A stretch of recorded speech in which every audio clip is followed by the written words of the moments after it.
ਕਿੱਥੇ ਜਾਈਏ, ਕਿੱਥੇ ਜਾ ਉਹ ਵੇਖੋ ਬੱਚਿਆਂ ਲੈ ਕੇ ਮੈਂ ਆ ਖੁਦ ਲੋਕਾਂ ਦੇ ਕੰਮ ਕਰਕੇ ਹੁਣ ਆਈ ਬੱਚਿਆਂ ਦੀ ਖਾਤਰ।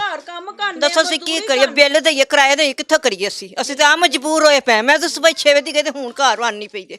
ਇਹ ਨਿੱਕੀਆਂ ਬੱਚੇ, ਆ ਵੇਖ ਨਿੱਕੇ ਨਿੱਕੇ ਬੱਚੇ ਮੇਰੇ, ਐਡੀ ਮੈਂ ਪਰੇਸ਼ਾਨ होई हूँ।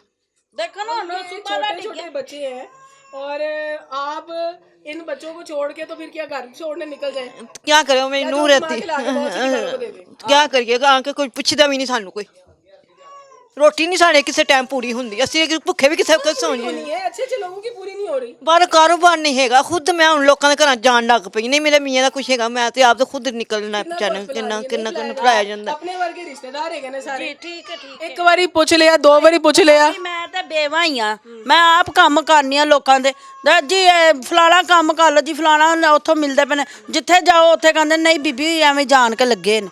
उसके लिए भी सिफारिशें चाहिए। हाँ, और वास्ते भी सिफारिशां चाहिए। जिनकी सिफारिशें उनके लग जाते हैं। हुकूमत आई है, की कीता वे हुकूमत ने, की बनाया वे, किड़ा ढिड ने भुखे बैठे ने, किनू रोटी दी है?